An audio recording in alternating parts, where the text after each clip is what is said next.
say that the church is facing difficult times is truly an understatement these days. 80% of churches in America are either stagnant or declining. Upwards of 4,000 churches close their doors every year. More than 3,000 people leave the church every day. Since the latter half of the 20th century, a profound paradigm shift has occurred in American culture. This shift has had devastating effects on religion in general, but the shock waves are being felt all across the entire religious spectrum. In 1900, there was a ratio of 27 churches per 10,000 people. In 2000, that ratio had dropped to 11 churches per 10,000 people. From 1952 to 2013, the overall religiosity of Americans shrank from 78 to 69%. Between 2007 and 2014, the number of American adults describing themselves as Christian declined 7.8%, while non-Christian faiths increased 1.2%, and those identifying themselves as agnostic or atheist increased by 6.7%. By 2014, the number of adults who say religion is very or fairly important had fallen from 88% in 1994 to 78% in 2014. During the same period, the number of adult Americans who believe religion is relevant declined from 79% in 1994 to 70% in 2014. In 2007, 83% of adults described themselves as religiously affiliated. In 2014, 77% of adults described themselves as religiously affiliated. For the same time period, the number of adults describing themselves as unaffiliated grew from 16% to 23%. 36% of young millennials age 18 to 24 and 34% of older millennials age 25 to 33 are religiously unaffiliated. Between 1994 and 2014, the number of adults who attend worship more often than seldom or never dropped from 62% to 53%. To borrow a phrase from Dorothy and the Wizard of Oz, it would seem as though we're not in Kansas anymore, at least from the perspective of the church's recent history. Even to the casual observer, it's more than obvious from these statistics that the church has somehow lost its connection with the culture. There are, of course, those who might see this as a good thing, that is, that the church should not be in lockstep with the society and would not be unhappy to see a complete disengagement of the church from society.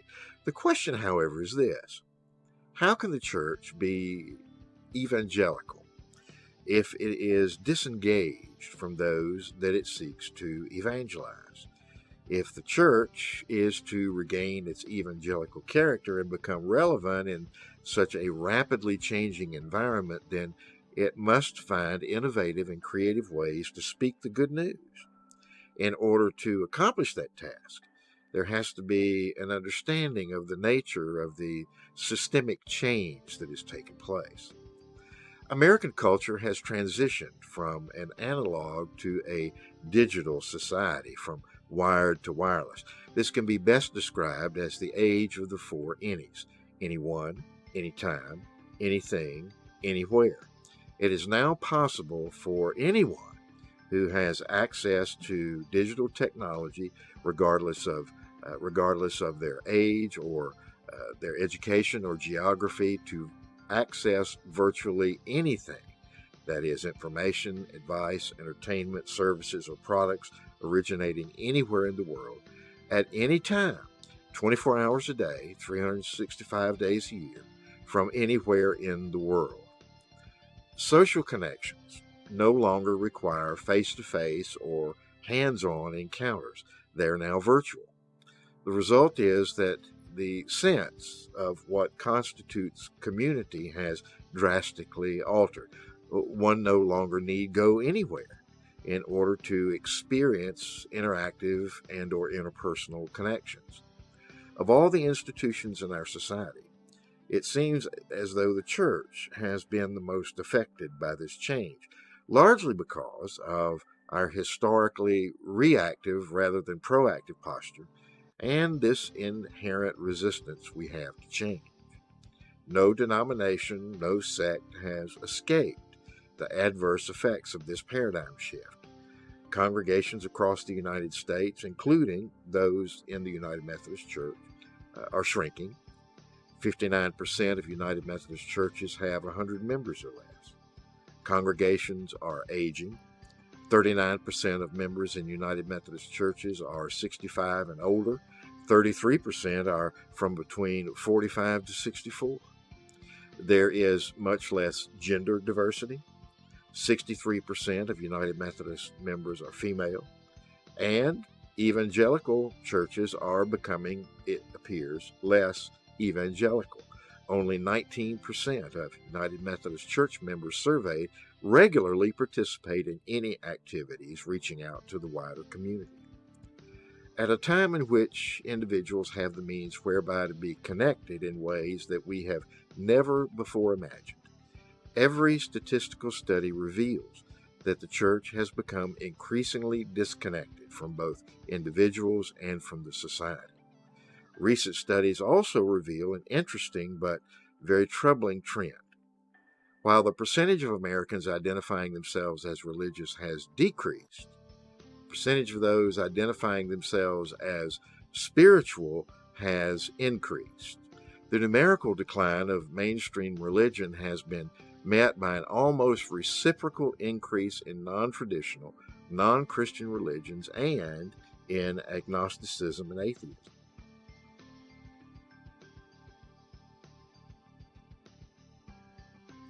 That spirituality is on the rise while religiosity is on the decline is a telling statistic.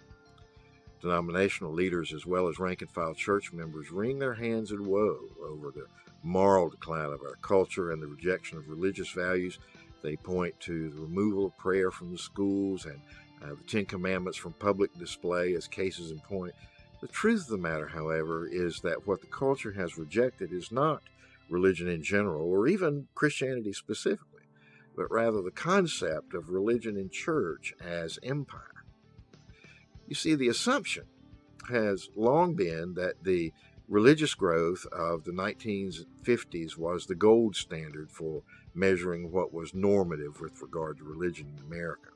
The subsequent numerical ups or downs have been measured against that standard, and they've been named as such.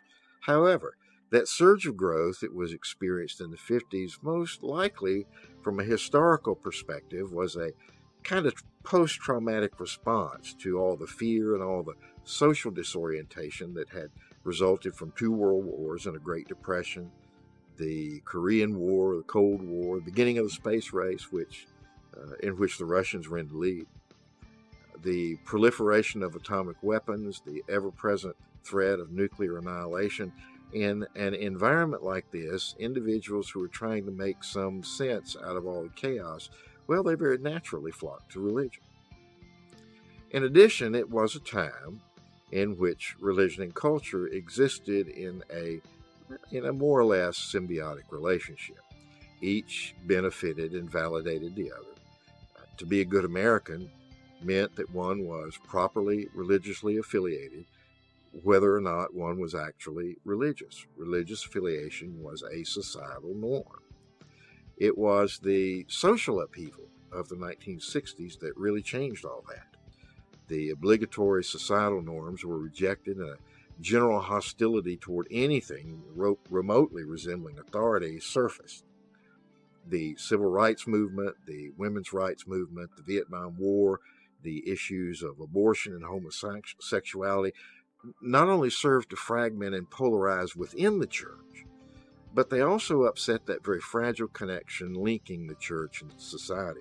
Statistically, it can be seen that the decline of normative religious indicators began in the 1960s. Now, couple these factors with the technological boom of the 1990s, the rapid growth of the on-demand access to information and communication, the birth of the social media phenomenon, and what you have is literally a perfect storm. Very rapid-fire societal shifts for which Not only was the church not prepared, but in many cases they actively opposed, which really only served to further widen that disconnect between the church and the culture. Now, admittedly, the church did try to respond to these changes by intensifying its focus on evangelistic outreach. These efforts, however, seem to have had little effect in stemming the downward spiral. Ironically, it would appear that the problem lies with the very methods of evangelism that were used. You see, most were and are just programs and methods that were retooled from the 1950s and 1960s. They were very successful in the 1950s and 60s, but they are built on cultural premises that just simply are no longer valid.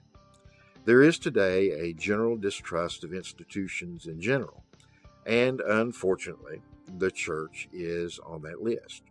So, many of those who are being evangelized view that effort with a lot of skepticism and suspicion because they suspect, and I have to be honest, quite rightly so in a lot of cases, that all the hue and cry in order to get people back to church, when it comes right down to it, it's all about numbers. How many are on the rolls and how much is in the offering plate.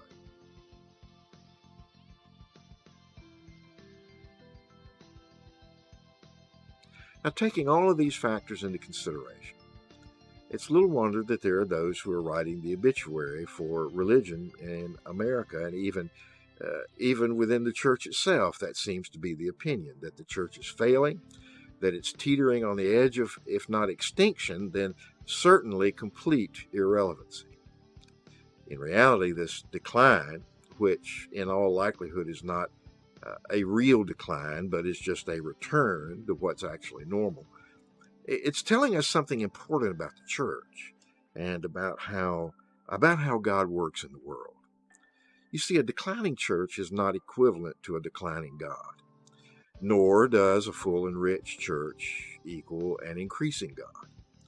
The work of God in the world has absolutely nothing to do whatsoever with numbers, and the mission of the church and God in the world just simply cannot be measured quantitatively.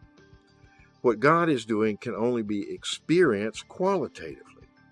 The gospel of Jesus Christ is not about winning souls by filling pews. The gospel is about winning souls by touching lives and transforming hearts. And the challenge of the church is to determine how most effectively to respond as faithful witnesses for Jesus Christ and to bring the gospel to this new societal dynamic. In order to accomplish this, it's necessary to shed some very common and long-standing misconceptions regarding the nature of the church. First, the church is not a building. The church may use a building, most do, but the building itself, that physical plant, that's just the building. It doesn't comprise the essence of what constitutes church. Church is not about denomination. It's true that the church does hold fast to a set of vitally important beliefs, but again, denominational affiliations don't express, nor can they capture, the true nature of the church. The church is not about Sunday. Certainly, a church should not miss opportunities to gather communally for praise, for worship, for study, but the church is just much more than that. The church is not about a person or personality. Every church should have the benefit of pastoral leadership, but Christ is our focus, not pastors. And finally, church is not about size or growth.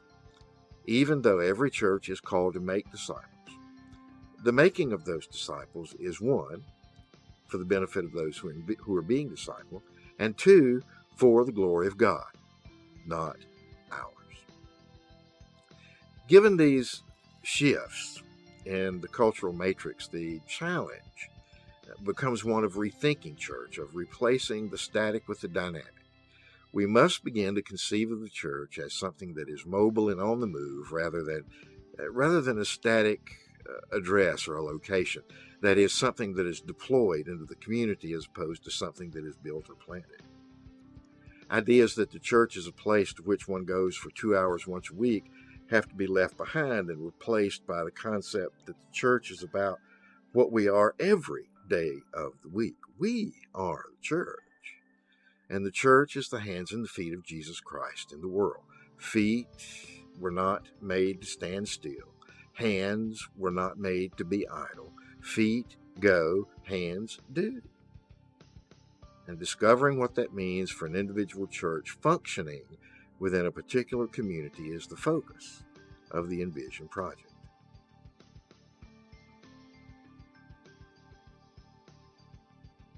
EnVision is a tool. It is specifically designed as an aid to assist a church to assess its level of vitality and to develop both short and long-term priorities. At its core, EnVision provides a framework for addressing one very key question from two perspectives. What do we have to do to be the church in our community in the 21st century? Now, there are a few things that need to be noted at this point. EnVision is an assessment and vision building tool. It is not an end in itself. The development of priorities for remissioning the church is the goal. EnVision is just the process that we go through in order to get that done.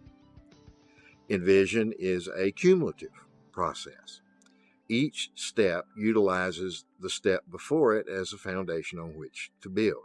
The ultimate viability of any remissioning priorities that result from this process are dependent upon the attention and the detail that are given to each individual step. EnVision is an evangelism through service and ministry model. It is not designed to fill pews, nor is it designed to increase revenue streams. EnVision is not a plan to save or rescue a church at risk. As an assessment tool, it provides the opportunity for a church to discover what is required if it truly wishes to fulfill its gospel mandate, and allows for a discussion of whether or not the church can or will live into that mandate. So with all these things in mind, let's take a look at the process itself.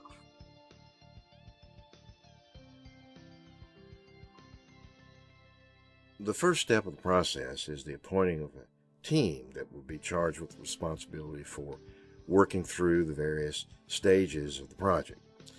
Before beginning the selection process, however, a few things should be considered.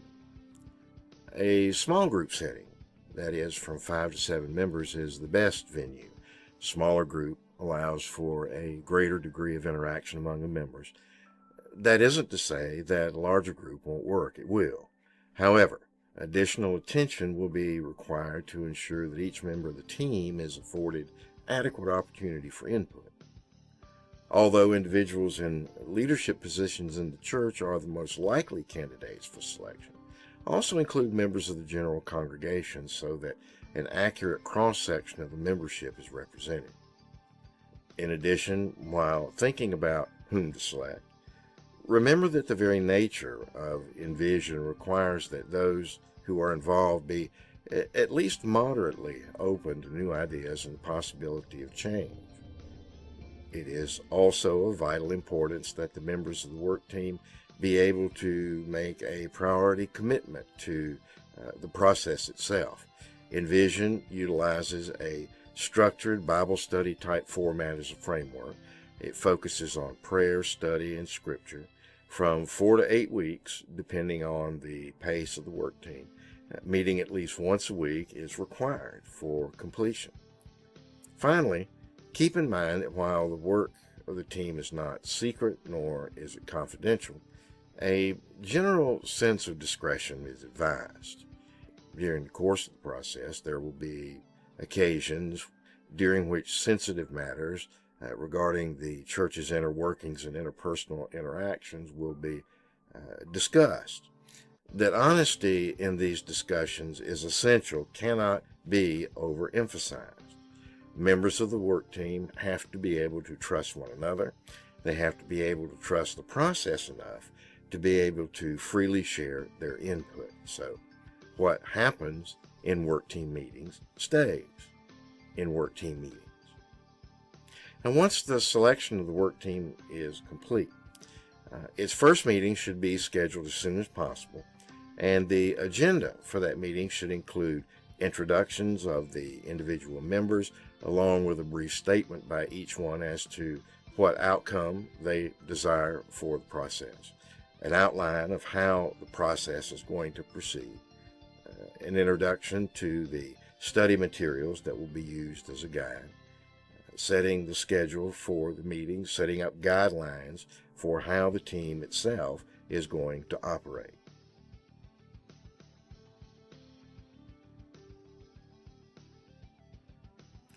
In the Gospel of Luke, a religious scholar asks Jesus the question, "Who is my neighbor?" Every church must not only ask itself that question, but also, of necessity, find an answer. Who are our neighbors? Of what and whom does the community in which the church is located consist? The next part of the regimen for the work team is to begin the process of answering that particular question. In the steps that will follow, demographic and statistical data will be collected and analyzed in order to create a working snapshot of the local community. However, without some sort of set parameters within which to work, collecting the data will be kind of hit or miss, and it will likely yield skewed results that will render addressing ministry needs problematic. The easiest and most intuitive parameter to use is that of the zip code area in which the church is located. Zip code maps are readily available from a variety of sources, including online.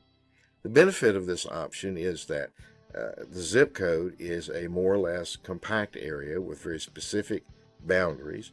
Most of the statistics that will be found are grouped according to zip codes, so this serves to simplify the search for applicable data.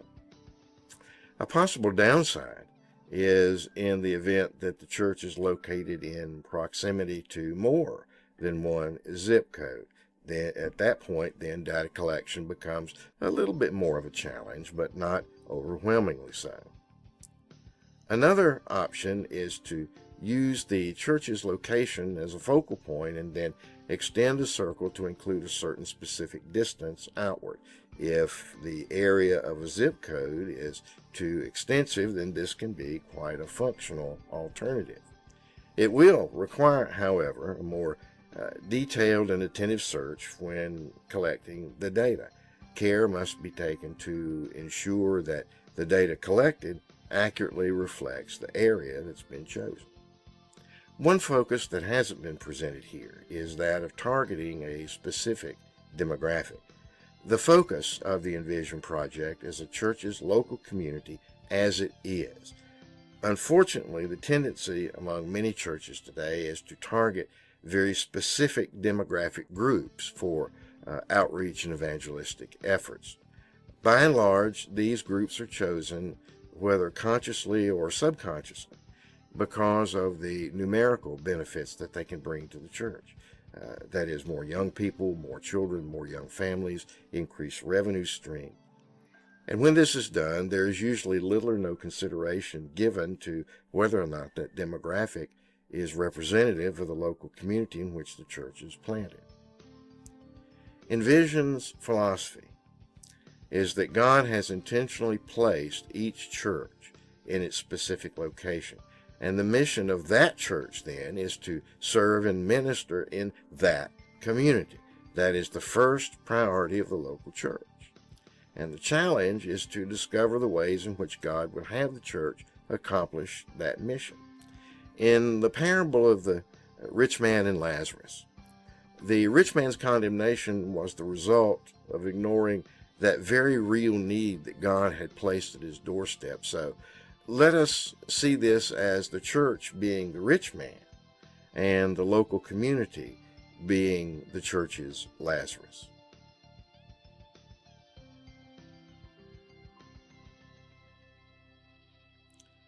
In conjunction with the guided study, which is the framework for the EnVision Project, the work team will engage in a process of research. This research will proceed along two paths at the very same time, and both are of equal importance. There will be an in-depth analysis of the community, along with an in-depth, prayerful biblical examination of the local church itself. So let's begin by looking at the community. Once the work team has established some working parameters, the next step is an exploration of that targeted area by gathering and analyzing applicable demographic and statistical data. Most communities change and evolve over time, and so there is a very real, if not obvious, likelihood that the community that is surrounding the church is different now than it was 10 years ago, perhaps even as little as 5 years ago. The ultimate goal of EnVision is to construct a set of initiatives that are specifically designed to effectively meet the need of the community as it is, not as it is remembered to be, and not as it is perceived. So, as tedious as this particular part of the process might be, the final result will be an accurate portrait of the community. This allows the church to respond to the community's actual rather than its perceived needs. Now, when collecting the data, emphasis should be placed on criteria such as age, gender, ethnicity, family size, family makeup, average income, median income, housing type. These are just a few options. This is not, however, an exhaustive list. In the process of data mining, more is always better. The more pertinent data that is collected, then the more accurate the community snapshot that is created. Really hasn't been that many years ago that to collect this kind and this amount of data would have required countless hours spent in dusty research rooms in the local library. So thanks to modern innovations, this task is greatly simplified. The information that is needed for this part of the process can be found mostly online with just a bit of committed searching. Remember, Google is your friend. Local, state, and federal governments make large amounts of raw data available. The United States Census Bureau regularly posts and updates reports from which vital information about communities can be gleaned. .com sites like Percept specialize in just this sort of church ministry area assessment. Most will provide a limited and very broad assessment at no charge. However, they do charge for an in-depth analysis. The limited and broad assessment is a good resource. The in-depth analysis is excellent. It's a valuable resource, even when you take into consideration the fact that there is a fee. When the data has been collected, it must then be analyzed in order to create the local community snapshot. This analysis consists of spotting trends in the numbers. Pinpointing the trends and the patterns in the data is vital to the next step, so it is necessary to be as thorough here as possible. Now let's talk about the church.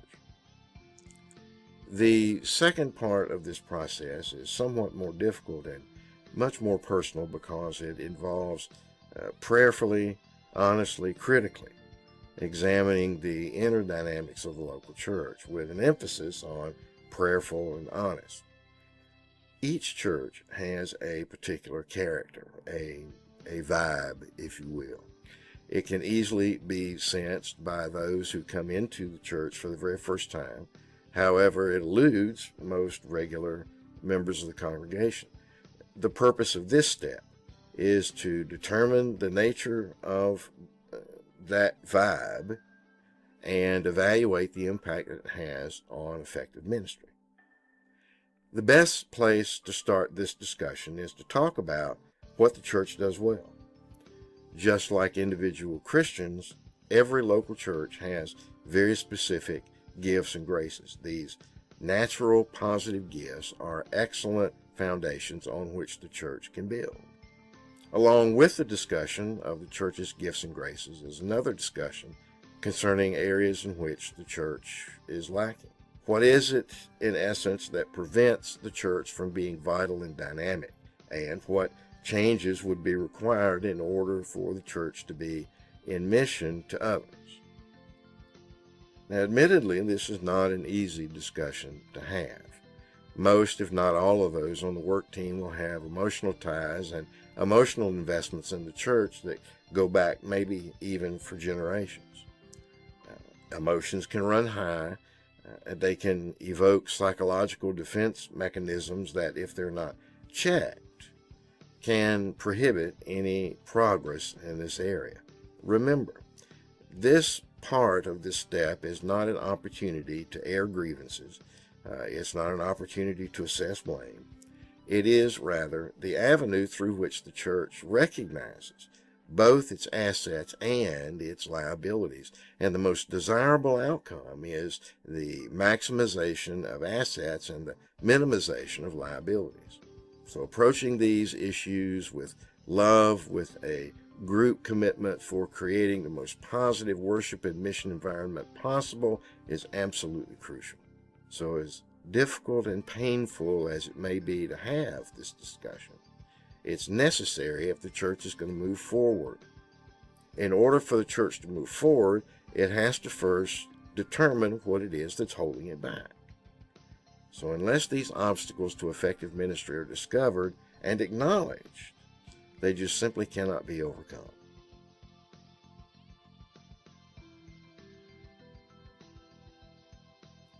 This is where the work involved in analyzing all those patterns and trends and issues discovered previously pay off.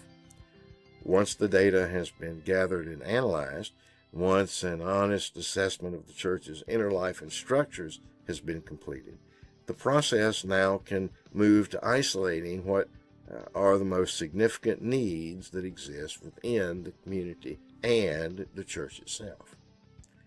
First, let's take a look at the community. Certain demographic groups have special needs.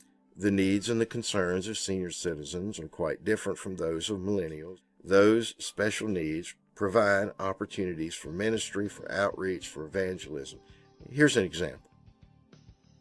If in the process of analyzing the data, there is a pattern uncovered that reveals a significant number of, let's say, one-parent households, and these exist in the targeted area, this is a very valuable insight when it comes to designing the ministry programming of the church.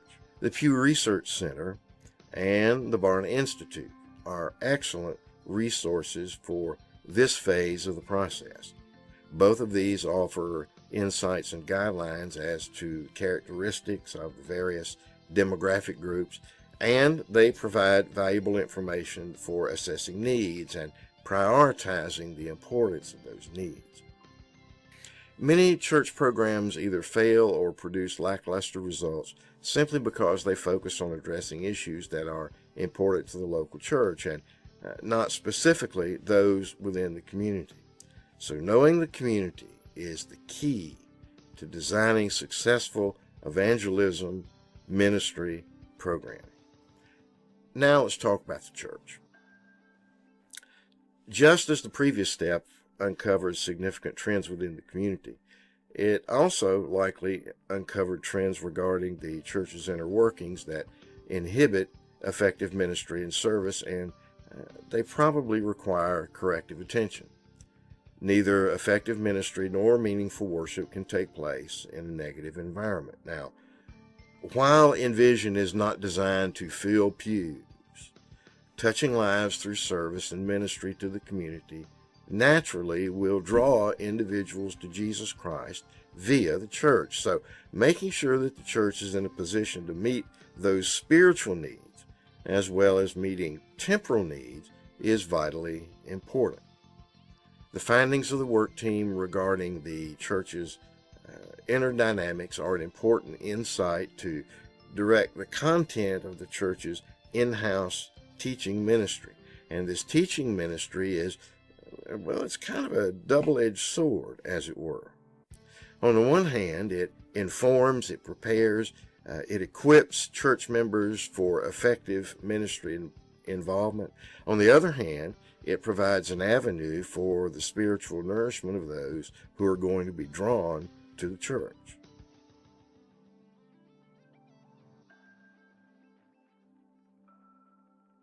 Proverbs 29:18 says, "Where there is no vision, the people perish."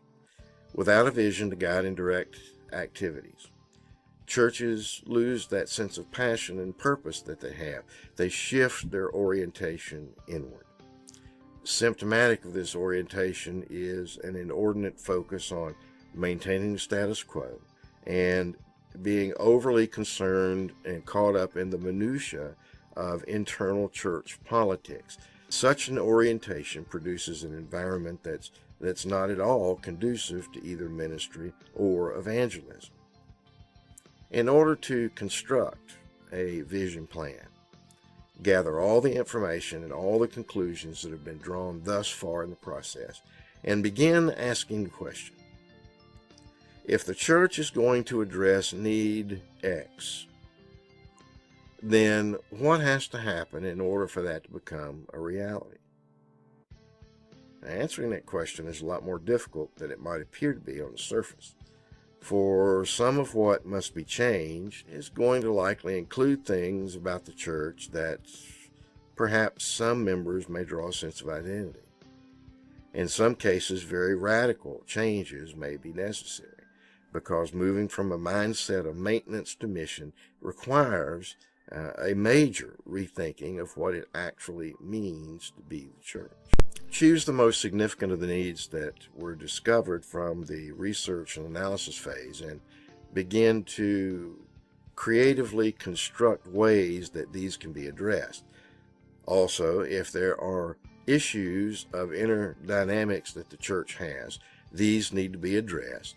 Then consider the resources that will be required in order to direct the internal educational, instructional, spiritual ministry of the church. It is important to include both of these in the vision building process.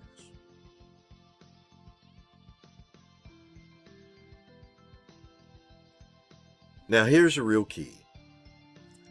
The ultimate purpose of constructing the vision plan occurs when the vision plan's various components begin to be viewed as already accomplished realities.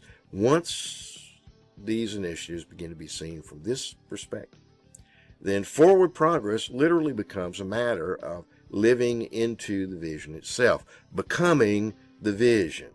Catching the vision then becomes contagious. It creates a sense of excitement. It becomes a source of motivation. Once the work team has caught this vision, then becomes necessary to get others to see it by presenting it to the rest of the church body. Now, how the vision plan is presented to the general membership of the church is vitally important. Without their approval and participation, there is minimal chance of any substantive success. This whole process only has one moving part, and that is the congregation. Dumping all the findings of the work team on the congregation at a general meeting of the church, and then within just a few minutes expecting immediate and tacit approval, well, in all likelihood, it's just simply not going to work. The best approach is to present the vision plan as a part of the teaching ministry of the church, utilizing a Bible study type format spread out over the span of several weeks. That will provide the opportunity for these new ideas and initiatives to be presented in a more spiritually advantageous environment.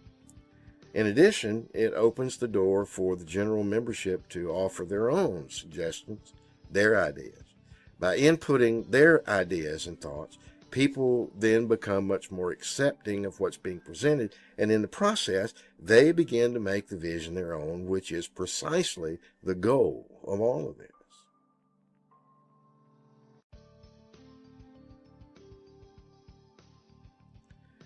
When a general positive consensus regarding the visioning initiatives has been achieved, implementation of the identified priorities can begin.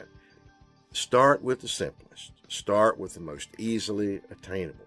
Success in small things not only serves as the impetus for additional acceptance of the remissioning priorities, but it also aids in creating a very positive sense of excitement and optimism about the future of the church.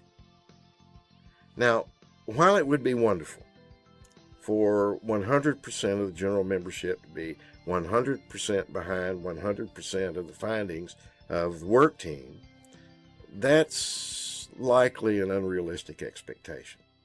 So don't become dismayed by the inevitable naysayers, because trust me, there will be some.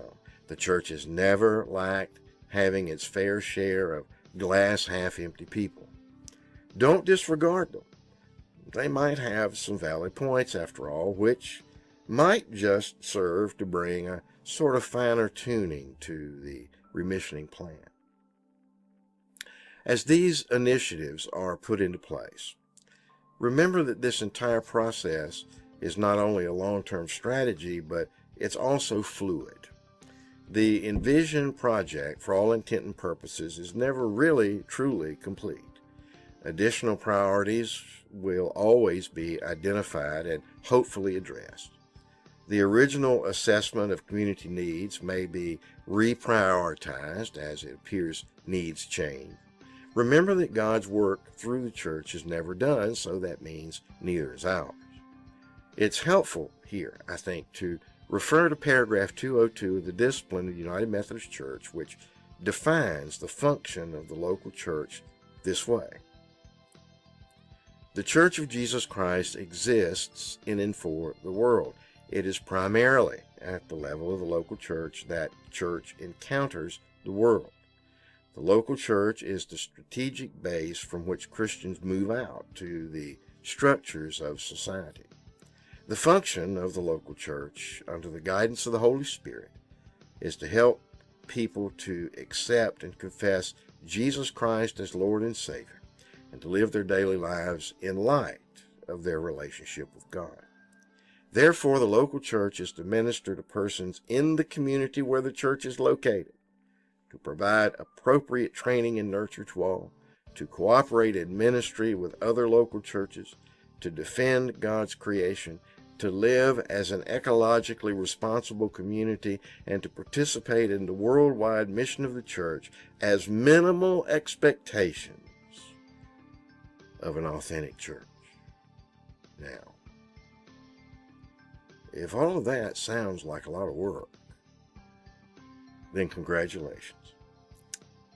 You're beginning to get the idea. So what are you waiting for? Go and do it. Go be the church.